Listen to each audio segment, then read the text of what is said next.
Good morning, it's Susanna here from Piggy Makes Bank, and I thought I'd take a minute this morning to check in with you and see how you're doing with all this coronavirus craziness.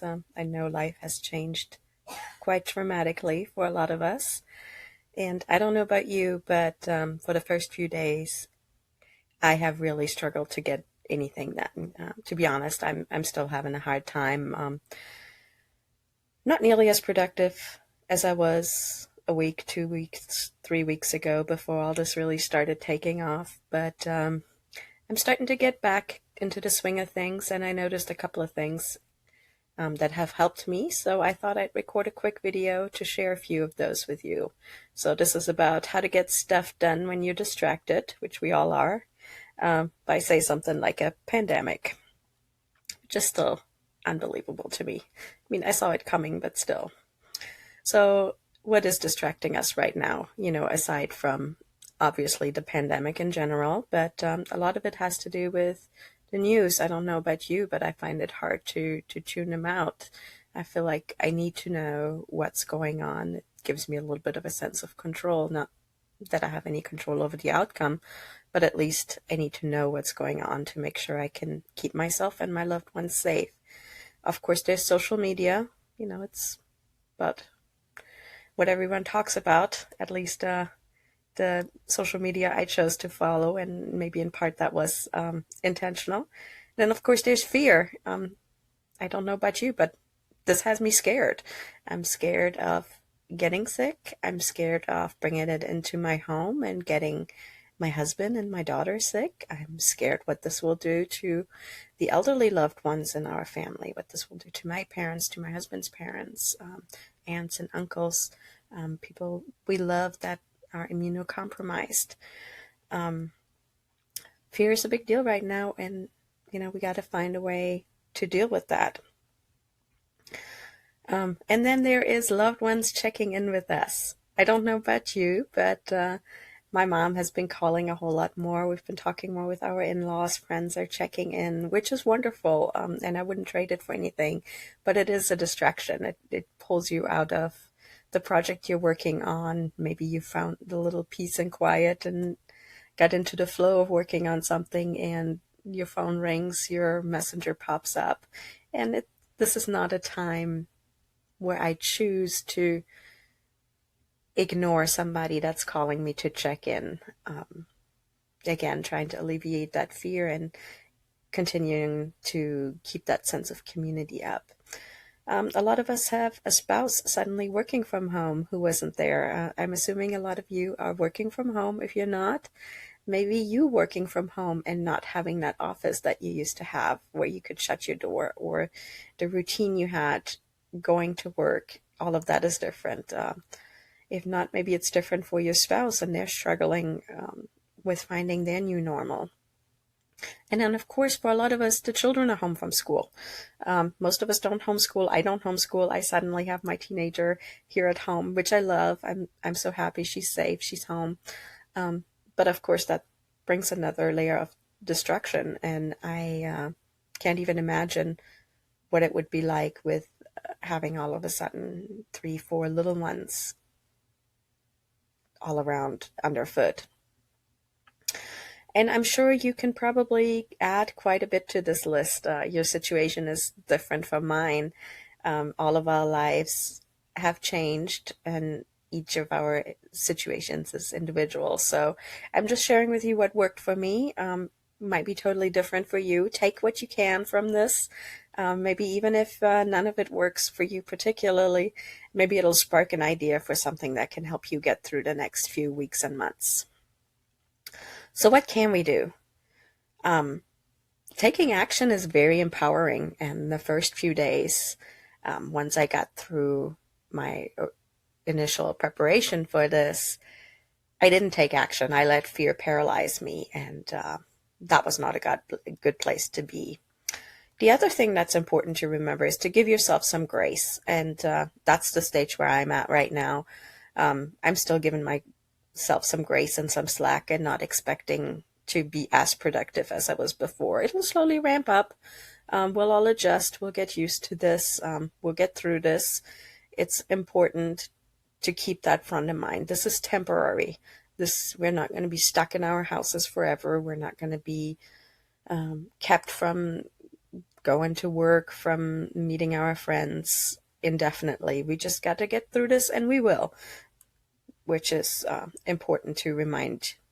For me, it's important to remind myself it's temporary and we will get through this. So let's talk a little bit about this process of acceptance. This is, as I've mentioned, a pretty big adjustment period for all of us. And to be able to get through that adjustment, what was important for me was to take some of the pressure off and give myself the time to adjust to this. The more pressure I put on myself and the more I kept making out my daily to-do list. If you've seen previous videos or heard me talk about this, I'm a big list maker. By putting that pressure on myself, it would paralyze me to the point where I would do nothing. I would start the morning all reared to go. I would make out the big list or even do it the night before, determined to get all this stuff done, and then 15-20 minutes into my workday, I would just let all that pressure paralyze me and crawl back into bed or go read a book or something. Or, to be perfectly honest, I would head to Twitter and YouTube to learn as much as I could about the virus. I jokingly told my husband by the end of this, I'm going to be an epidemiologist and a viralist. It just, again, helped me be in control, but it wasn't a very helpful and productive way, because knowing exactly what protein does what in this virus, nobody's going to call on me to come up with the latest treatment option. There's many, many, many more qualified people to do this. So not a good use of my time. And by the way, this is also good advice for the rest of your family, especially your children. Give them some grace as well. Give them some time to accept and adjust to this new normal. Yes, a little bit of structure and routine is probably not a bad idea, but don't put too much pressure on them to get things done as they move and adjust into this new period. So what I found made the biggest difference for me was one thing. Just taking the pressure off and telling myself I just need to do one thing. If I can get one thing done, one thing checked off that list, no matter how small, no matter how little time or effort it took, that was a good day. So my challenge for you for today, if you're struggling with this, is to just pick something. Pick something fun and easy, something quick, something you've looked forward to doing. New thing, just one thing, and that's progress, and you're good. I would also like to encourage you to write it down. That shows you that you're keeping track of what you're doing. It'll, as time goes on and you keep getting something done, it starts to build some momentum, and it's nice to have that visual. It's, at least for me, it's been very motivating, and it's also been giving me some accountability. So if I notice it's 5 o'clock in the afternoon and I still haven't finished, so actually let me change that.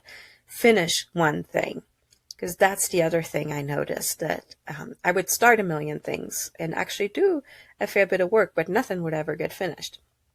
So finish one thing and write it down. At least that has helped me be more accountable, get more productive, and do at least a bare minimum of what's been needed to keep my business, our business, Tracy and my business, Piggy Makes Bank, running.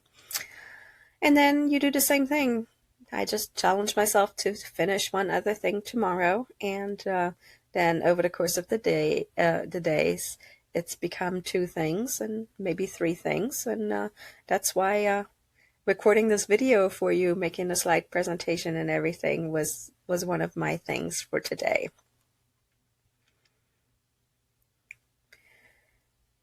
The other thing that was important for me, because it had become very obsessive to check Twitter, to check the CDC website, to check my local DHEC site to check the World Health Organization site, watch their Meet Daily now several times per week media briefings. I had a couple of people I was following on YouTube that would talk about this, get through all their videos. If you've ever been on Twitter, and up to this point, I really wasn't much of a Twitter user, but it's endless. It never stops. You're never finished. You're never caught up. So for me, that wasn't good. It gave me a feeling of control. Even checking the Johns Hopkins dashboard that records all the cases per country, per state. It gave me a feeling of control, and this took me a little while to realize it's not sustainable and it's not good for my mental health. I don't want to be only in the coronavirus headspace. So what I realized when I would go down to sleep and when I would take a nap, it wouldn't all crash down because I wasn't checking on things. Now, granted, one time I took a nap and the stock market crashed so bad that they had to put it in timeout. But overall, the world didn't end. The world didn't stop because I was tuning out for a little while. So what I started doing is just forcing myself to not check on any of it. And I do it in a half hour at a time. Starting to get to a point where I'm fine for hours without feeling the need to check in. I still get up every morning. I don't know if you've seen the Star Trek meme of Captain Picard damage report. That's how I feel every morning. I'll check through a few trusted news sources and see what's going on and how much worse it has gotten. But then I try to come to peace with it. It is what it is. We're not going to change it. We can each do our part by staying home, by washing our hands, all the stuff you've heard a million times. But aside from that, there isn't much we can do on a huge scale. So what am I doing instead? I've found it helpful when I'm not in the headspace of getting some work done. I find it helpful to still do something more productive with my time than checking Twitter. So for example, it's cleaning out my closet, it's doing the dishes, it's reorganizing what's in my pantry, planning our meals for the day, that type of thing. And like I said, everything is still there when I come back, and it's easy to catch up on the important news. So if that's something you struggle with, give that a try. Start small, 10 minutes, 20, 30, whatever it takes to help you get through that. So let's talk about some more general ideas for getting through this, for getting through to the next few weeks, months, however long this will take. I think it's important to say it out loud that we're all feeling some degree of helplessness right now. Doing something daily makes me feel like I'm a little bit more in control. So some of the things I've done, we saw this coming, my husband saw this coming fairly early, so we started preparing. So as the fear started to bubble up, when I would go to the grocery store, I would buy a bag of rice and a bag of beans. So give that a try. If you're still able to go out grocery shopping, pick up a couple of extra things if you can find them. And I'm sure we will be restocked and resupplied in the coming days. Hopefully you already have a little extra food on hand. I also made sure that my online banking was all set up and ready to go. One thing that was fairly new to us, and especially new to some older people I know, was being able to deposit a check online through your phone. So that's a biggie. It's one less thing you have to run to the bank for. Organizing supplies is always a good way to give me a sense of control, or just some sort of random cleaning task, like scrubbing the kitchen floor, straightening up the bathroom. If you find yourself in a situation where you suddenly have a spouse at home working with you, making room for a second makeshift desk. People have gotten very creative about making this work, no matter what they have to do or how they work from home. And then really anything and everything you can do to give you a measure of control and empowerment. So I would encourage you to take a couple of minutes, pause the video if you'd like, or make a note to do this as soon as you're done watching. We're almost done here. Make a list of things that you can do around your house, around your garden. It's still perfectly fine to go outside, that give you a measure of control. Maybe it's planting a garden. It's something we've been doing. We garden a little bit, but we're stepping it up this year to again give us that sense of control and a feeling of there's something we can do.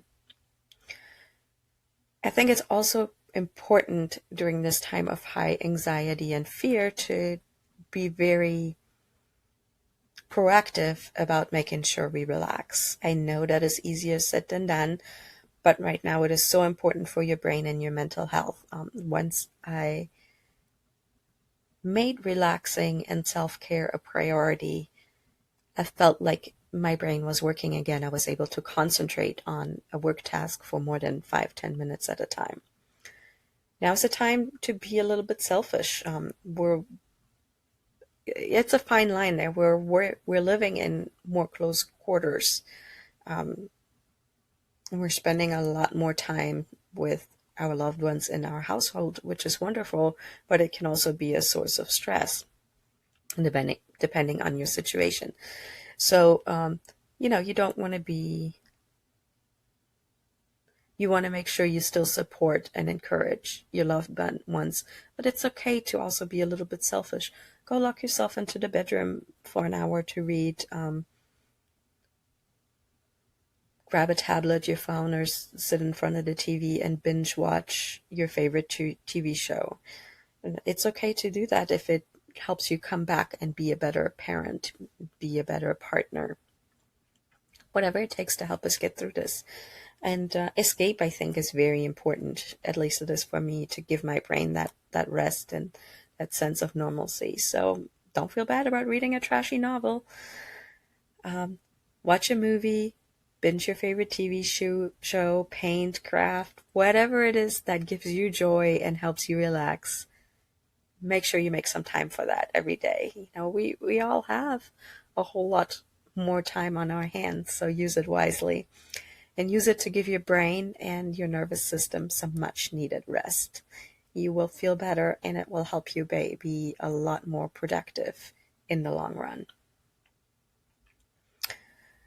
And last but not least, I think it's helpful to be of service. It's something that's near and dear to Tracy's and my heart. It's one of the reasons we made the decision to give you a coupon to reduce the price on all of our PLR packs by 50%. But it's so much more than that. It's again, it goes in with the helping with the feeling of helplessness, and we're seeing a lot of pain and suffering all throughout our communities, no matter where you are. So being of service is something each and every one of us can do to spread a little kindness, spread a little joy, and be helpful during these very trying times. Of course, I encourage you to do it in a way that is safe for you and your family. Don't go out there and risk exposure or risk infecting other people. Do it in a smart way. But you can, for example, shop for an elderly neighbor, call them up, ask them what they need, and then drop it off in front of their door. Call them up or speak through them from a distance or through a window and talk them through using video apps so they can stay in touch with loved ones. Ask them what you can do to help them. You can donate to a local food bank or charity. Monetary donations are, from what I've been hearing, are best in those cases. Something else, especially those of us who live and work online, well, not live online, but who work online and have a presence online, I think it's important right now that we help spread this message of how important it is to do the social distancing and the hand washing. It boggles my mind every day how many people are still not taking this serious, haven't really heard about a lot of this, still going about life as it was. So if we can continue to spread that message, I think it will put a little bit of collective pressure on people that currently maybe are taking this a little bit too easy for all of us to be safe, to maybe wash their hands more often, to maybe not go out quite as much.